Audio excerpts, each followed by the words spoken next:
ওম শান্তি। আজি 21/6/2025 বৰ্ষৰ প্ৰাতঃ মুৰলী। ওম শান্তি। বাপ-দাদা মধুবন। আজি বাবাই কৈছে, মৰমৰ সন্তানসকল, তোমালোকৰ স্মৃতি উদয় হৈছে যে আমি 84 জন্মৰ চক্ৰ পূৰা কৰিলোঁ। এতিয়া নিজৰ ঘৰ শান্তিধামলৈ যাওঁ। ঘৰলৈ যাবলৈ বাকী অলপ সময় আছে। প্ৰশ্ন: যিসকল সন্তানৰ ঘৰলৈ যোৱাৰ স্মৃতি থাকে তেওঁলোকৰ লক্ষণ কি হ'ব? উত্তৰ: তেওঁলোকে এই পুৰণি সৃষ্টিক দেখিও নেদেখিব। তেওঁলোকৰ বেহদৰ বৈৰাগ্য জন্মিব। পেচাগত কাম-কাজ কৰি থাকিও পাতল অৰ্থাৎ বোজামুক্ত হৈ থাকিব। ইফালে সিফালে পৰদৰ্শন, পৰচিন্তনৰ কথাত নিজৰ সময় নষ্ট নকৰিব। নিজকে এই সৃষ্টিত অতিথি বুলি বুজিব। ওম শান্তি। কেৱল তোমালোক সংগমযোগী ব্ৰাহ্মণ সন্তানসকলেহে জানা যে আমি কিছু সময়ৰ কাৰণে এই পুৰণি সৃষ্টিৰ অতিথি। তোমালোকৰ প্ৰকৃত ঘৰ হৈছে শান্তিধাম। সেইখনকেই মনুষ্যই বহুত স্মৰণ কৰে, মনত যাতে শান্তি পায়। কিন্তু মন কি, শান্তি কি, আমি পাম ক'ৰ পৰা, একোৱেই বুজি নাপায়। তোমালোকে জানা যে এতিয়া নিজৰ ঘৰলৈ যাবলৈ বাকী কিছু সময় আছে। গোটেই সৃষ্টিৰ মনুষ্য মাত্ৰেই একাদিক্ৰমে তালৈ যাব। সেইখন হৈছে শান্তিধাম আৰু এইখন হৈছে দুখধাম। এইটো স্মৰণ কৰাটো সহজ নহয় জানো? কোনোবা বুঢ়া হওক বা ডেকা হওক এইটোতো স্মৰণ কৰিব পাৰে নহয়? ইয়াত গোটেই সৃষ্টিৰ জ্ঞান আহি যায়, গোটেই বিস্তাৰ বুদ্ধিত আহি যায়। এতিয়া তোমালোক সংগম যুগত বহি আছা, এইটো বুদ্ধিত থাকে যে আমি ড্ৰামাৰ পৰিকল্পনা অনুসৰি শান্তিধামলৈ গৈ আছোঁ। এইটো বুদ্ধিত থাকিলে তোমালোক আনন্দিত হ'বা, স্মৃতি থাকিব। আমাৰ নিজৰ 84 জন্মৰ স্মৃতি উদয় হৈছে। সেই ভক্তিমাৰ্গ বেলেগ, এইবোৰ হৈছে জ্ঞান মাৰ্গৰ কথা। পিতাই বুজাই আছে, মৰমৰ সন্তানসকল, এতিয়া নিজৰ ঘৰ স্মৃতিলৈ আহেনে? কিমান শুনি থাকা, ইমান অনেক কথা শুনা। এটা এইটোৱে যে যেতিয়া আমি শান্তিধামলৈ যাম তাৰ পাছত সুখধামলৈ আহিম। পিতা আহিছে পাৱন সৃষ্টিলৈ লৈ যাবৰ বাবে। সুখধামটোত আত্মাসকল সুখ আৰু শান্তিত থাকে। শান্তিধামত কেৱল শান্তি আছে।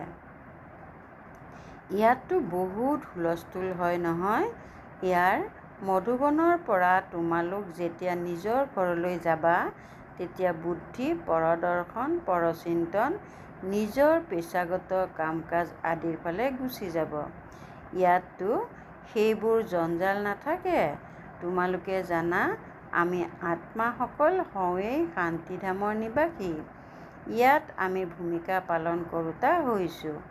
আন কোনেও এইটো নাজানে যে আমি ভূমিকা পালন কৰোঁতা কেনেকৈ হওঁ। তোমালোক সন্তানসকলকহে পিতাই আহি পঢ়ায়। কৌটিৰ মাজত কোনোবাইহে পঢ়ে, সকলোৱেতো নপঢ়িব। তোমালোক এতিয়া কিমান বিচাৰ বুদ্ধি সম্পন্ন হৈছা। আগতে অবোধ আছিলা, এতিয়াতো চোৱা কাজিয়া পেচাল আদি কিমান। এওঁলোকক কি বুলি কোৱা হ'ব? আমি পৰস্পৰ ভাই ভাই, সেইটো পাহৰি গ'ল। ভায়েক ভায়েকক হত্যা কৰে জানো?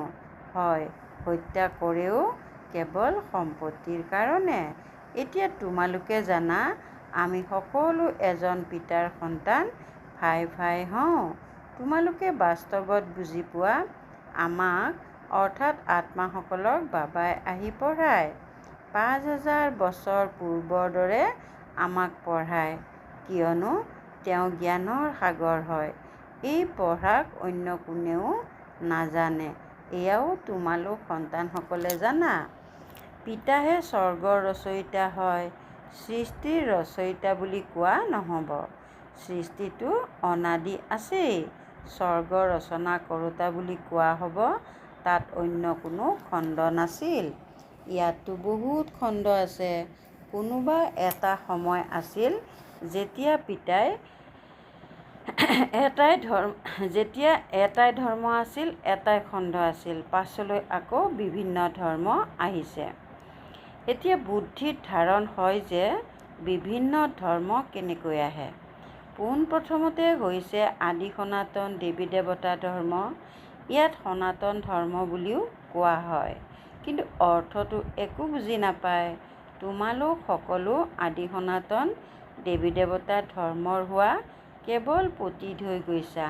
সতোপ্ৰধানৰ পৰা সতো ৰজো তমো হৈ গৈছা। তোমালোকে বুজি পোৱা যে আমি আদি সনাতন দেৱী দেৱতা ধৰ্মৰ হওঁ। আমি বহুত পবিত্ৰ আছিলোঁ, এতিয়া পতীত হৈ গৈছোঁ। তোমালোকে পিতাৰ পৰা পবিত্ৰ সৃষ্টিৰ মালিক হোৱাৰ উত্তৰাধিকাৰ লৈছিলা। বুজি পোৱা যে আমি প্ৰথমতে পবিত্ৰ গৃহস্থ ধৰ্মৰ আছিলোঁ। এতিয়া ড্ৰামাৰ পৰিকল্পনা অনুসৰি ৰাৱণ ৰাজ্যত আমি পতীত প্ৰবৃত্তি মাৰ্গৰ হৈ গৈছোঁ। তোমালোকে আহ্বান জনোৱা, হে পতীত পাৱন, আমাক শুভধামলৈ লৈ যাওক। কালিৰ কথা, কালি তোমালোক পবিত্ৰ আছিলা, আজি অপবিত্ৰ হৈ আহ্বান জনোৱা। আত্মা পতীত হৈ গ'ল। আত্মাই আহ্বান জনায়, বাবা আহি আমাক পুনৰ পাৱন কৰি তোলক। পিতাই কয়, এতিয়া এই অন্তিম জন্ম পবিত্ৰ হোৱা, তেতিয়া তোমালোক 21 জন্মৰ কাৰণে বহুত সুখী হৈ যাবা। বাবাইতো বহুত ভাল ভাল কথা শুনায়, বেয়া বস্তু আঁতৰায়। তোমালোক দেৱতা আছিলা নহয়, এতিয়া পুনৰ হ'ব লাগে। পবিত্ৰ হোৱা কিমান সহজ, উপাৰ্জন অতি শ্ৰেষ্ঠ। তোমালোক সন্তানসকলৰ বুদ্ধিত আছে যে শিৱ বাবা আহিছে। প্ৰত্যেক 5000 বছৰৰ পাছত আহে। পুৰণি সৃষ্টিৰ পৰা নিশ্চয় নতুন হয়, এইটো অন্য কোনেও ক'ব নোৱাৰে। শাস্ত্ৰত কলিযুগৰ আয়ুস বহুত দীঘলীয়া কৰি দিছে। এয়া সকলো হৈছে ড্ৰামাৰ নিয়তি। ড্ৰামা অনুসৰিয়ে হ'বলগীয়া হয়। এতিয়া তোমালোক সন্তানসকলে পাপৰ পৰা মুক্ত হ'বলৈ পুৰুষাৰ্থ কৰা। ধ্যান ৰাখিব লাগে যাতে আৰু কোনো পাপ নহয়। দেহ অভিমানত অহা বাবেই আকৌ আন আন বিকাৰবোৰ আহে, যাৰ দ্বাৰা পাপ হয়। সেইকাৰণে ভূতবোৰ আঁতৰাবলগীয়া হয়। এইখন সৃষ্টিৰ কোনো বস্তুৰ প্ৰতি মোহ যাতে নাথাকে। এই পুৰণি সৃষ্টিৰ প্ৰতি বৈৰাগ্য জন্মিব লাগে। যদিও দেখিবলৈ পোৱা পুৰণি ঘৰতে নিবাস কৰি আছা, তথাপি বুদ্ধি নতুন সৃষ্টিত লাগি থাকিব। যেতিয়া নতুন ঘৰলৈ যাবা, তেতিয়া নতুন ঘৰকে চাই থাকিবা। যেতিয়ালৈকে এই পুৰণা ঘৰ নাশ হৈ নাযায়, তেতিয়ালৈকে এই দুচকুৰে পুৰণা ঘৰক দেখিও নতুন ঘৰক স্মৰণ কৰিব লাগে। এনেকুৱা কোনো কৰ্ম কৰিব নালাগে, যাৰ বাবে আকৌ অনুতাপ কৰিবলগীয়া হ'ব। আজি অমুকক দুখ দিলোঁ, এইটো পাপ কৰিলোঁ। বাবাক সুধিব পাৰা, বাবা এইটো পাপ হয়নে? শ্বাসৰুদ্ধ কিয় হ'ব লাগে? যদি নুসুধা তেন্তে শ্বাসৰুদ্ধ হৈ থাকিব লাগিব। বাবাক সুধিলে বাবাই তৎক্ষণাৎ পাতল কৰি অৰ্থাৎ বোজামুক্ত কৰি দিব। তোমালোক বৰ গধুৰ হৈ গৈছা। পাপৰ বোজা বহুত গধুৰ হয়। 21 জন্ম আকৌ পাপৰ পৰা পাতল অৰ্থাৎ মুক্ত হৈ যাবা। শিৰত জন্ম জন্মান্তৰৰ বোজা আছে। যিমানেই স্মৃতিত থাকিবা, সিমানে পাতল হৈ গৈ থাকিবা। খাদ অৰ্থাৎ বিকাৰৰ লেপ আঁতৰি গৈ থাকিব আৰু আনন্দৰ পৰা ঊৰ্ধ্বগামী হৈ যাবা। সত্যযুগত তোমালোক বহুত আনন্দত আছিলা, আকৌ কম হৈ হৈ তোমালোকৰ গোটেই আনন্দ নাইকিয়া হৈ গৈছে। সত্যযুগৰ পৰা কলিযুগলৈকে এই যাত্ৰাত 5000 বছৰ লাগিল। স্বৰ্গৰ পৰা নৰকলৈ অহাৰ যাত্ৰাৰ বিষয়ে এতিয়া জ্ঞাত হৈছা যে আমি স্বৰ্গৰ পৰা নৰকলৈ কেনেকৈ আহিলোঁ। এতিয়া তোমালোক পুনৰ নৰকৰ পৰা স্বৰ্গলৈ যোৱা। 1 ছেকেণ্ডত জীৱন মুক্তি। পিতাক চিনি পালা। পিতা আহিছে যেতিয়া, তেন্তে নিশ্চয় আমাক স্বৰ্গলৈ লৈ যাব। সন্তান জন্ম হ'ল আৰু সম্পত্তিৰ মালিক হৈ গ'ল। পিতা হ'লা যেতিয়া, তেন্তে নিচা বাঢ়িব লাগে নহয়। অৱনমিত কিয় হ'ব লাগে? তোমালোকতো মহান হোৱা নহয়। বেহদৰ পিতাৰ সন্তান হৈছা, গতিকে বেহদৰ ৰাজধানীত তোমালোকৰ অধিকাৰ আছে। সেইকাৰণে গায়নো আছে, অতীন্দ্ৰিয় সুখৰ বিষয়ে সুধিব বিচৰা যদি গোপী বল্লভৰ গোপ গোপীসকলক সোধা। বল্লভ পিতা হয় নহয়, তেওঁক সোধা। পুৰুষাৰ্থৰ ক্ৰম অনুসৰিহে আনন্দৰ পাৰা ঊৰ্ধ্বগামী হ'ব। কোনোবাইতো ততালিকে নিজৰ সমান কৰি তুলিব। সন্তানসকলৰ কামেই হৈছে এইটো, সকলোবোৰ পাহৰাই নিজৰ ৰাজধানীৰ স্মৃতি সোঁৱৰাই দিয়া। তোমালোকতো স্বৰ্গৰ মালিক আছিলা, এতিয়া কলিযুগ পুৰণি সৃষ্টি, পুনৰ নতুন সৃষ্টি হ'ব। এতিয়া তোমালোক সন্তানসকলৰ বুদ্ধিত আছে যে প্ৰত্যেক ৫,০০০ বছৰৰ পাছত পিতা ভাৰতলৈকে আহে, তেওঁৰ জয়ন্তীও পালন কৰে। তোমালোকে জানা যে পিতা আহি আমাক ৰাজধানী দি থৈ যায়, তাৰ পাছত স্মৰণ কৰাৰ দৰকাৰেই নাথাকে। আকৌ যেতিয়া ভক্তি আৰম্ভ হয় তেতিয়া স্মৰণ কৰে। আত্মাই যিহেতু তেওঁৰ পৰা সম্পত্তি লাভ কৰিছে, সেয়েহে স্মৰণ কৰে। বাবা পুনৰ আহি আমাক শান্তিধাম সুখধামলৈ লৈ যাওক। এতিয়া তোমালোক সন্তানসকলে বুজি পোৱা যে তেওঁ আমাৰ পিতা, শিক্ষকো হয়, গুৰুও হয়। সৃষ্টিৰ আদি মধ্য অন্তৰ চক্ৰ ৮৪ জন্মৰ জ্ঞান তোমালোকৰ বুদ্ধিত আছে। অনেকবাৰ ৮৪ জন্ম লৈছা আৰু লৈ থাকিবা। ইয়াৰ সমাপ্তি কেতিয়াও নহয়। তোমালোকৰ বুদ্ধিতহে এই চক্ৰ আছে। সদৰ্শন চক্ৰ বাৰে বাৰে স্মৃতিলৈ অহা উচিত। এয়াই হৈছে মন মনা ভৱ। যিমানেই পিতাক স্মৰণ কৰিবা সিমানেই পাপ ভস্ম হ'ব। তোমালোক যেতিয়া কৰ্মাতীত অৱস্থাৰ সমীপত গৈ উপনীত হ'বা তেতিয়া তোমালোকৰ দ্বাৰা কোনো বিকৰ্ম নহ'ব। এতিয়া অলপ অলপ বিকৰ্ম হৈ থাকে। সম্পূৰ্ণ কৰ্মাতীত অৱস্থা এতিয়া হৈছে জানো? এই বাবাইও অৰ্থাৎ ব্ৰহ্মা বাবাই তোমালোকৰ লগতে বিদ্যাৰ্থী হয়। পঢ়াওঁতা জন হৈছে শিৱ বাবা, যদিও এওঁৰ শৰীৰত প্ৰৱেশ কৰে এওঁ বিদ্যাৰ্থী। এইবোৰ হৈছে নতুন নতুন কথা। এতিয়া তোমালোকে কেৱল পিতাক আৰু সৃষ্টি চক্ৰক স্মৰণ কৰা। এয়া হৈছে জ্ঞান মাৰ্গ। ৰাতি দিনৰ পাৰ্থক্য আছে। তাত কিমান বাদ্যযন্ত্ৰ ঘণ্টা আদি বজায়, ইয়াত কেৱল স্মৃতিত থাকিব লাগে। আত্মাটো অমৰ, অকাল আসনো আছে। এনেকুৱা নহয় যে অকালমুঠ পিতাই আহে। তোমালোকেতো অকালমুঠ। অকালমুঠ আত্মাৰ এই ভ্ৰূকুটি হৈছে আসন। নিশ্চয় ভ্ৰূকুটিতেই বহিব, পেটত জানো বহিব? এতিয়া তোমালোকে জানা যে আমাৰ অৰ্থাৎ অকালমুঠ আত্মাৰ আসন ক'ত? এই ভ্ৰূকুটিৰ মাজত আমাৰ আসন আছে। অমৃত সৰত অকাল আসন আছে নহয়।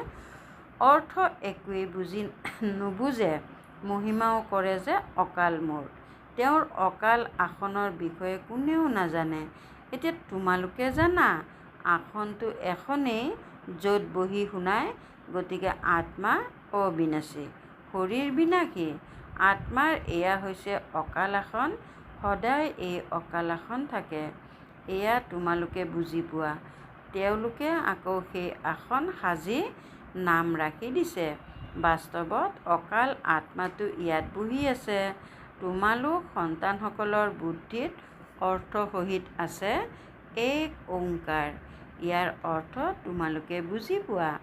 মনুষ্যই মন্দিৰত গৈ কয় অচ্যুতম কেশৱম, অৰ্থাৎ একো নাই, এনেয়ে স্তুতি কৰি থাকে। অচ্যুতম কেশৱম ৰাম নাৰায়ণম। এতিয়া ৰাম ক'ত, নাৰায়ণ ক'ত? পিতাই কয় সেই সকলোবোৰ হৈছে ভক্তি মাৰ্গ। জ্ঞানটো অতি সাধাৰণ। কিবা অন্য কথা সোধাৰ আগতে প্ৰথমে পিতা আৰু উত্তৰাধিকাৰক স্মৰণ কৰিব লাগে। সেইটো পৰিশ্ৰমো কাৰো দ্বাৰা নহয়, পাহৰি যায়। এখন নাটকো আছে, মায়াই এনেকুৱা কৰে, ভগৱানে এনেকুৱা কৰে। তোমালোকে পিতাক স্মৰণ কৰা, মায়াই তোমালোকক আৰু ধুমুহাত লৈ যায়। মায়াৰ আদেশ হৈছে শক্তিশালীৰ লগত শক্তিশালী হৈ যুদ্ধ কৰা। তোমালোক সকলো যুদ্ধক্ষেত্ৰত আছা।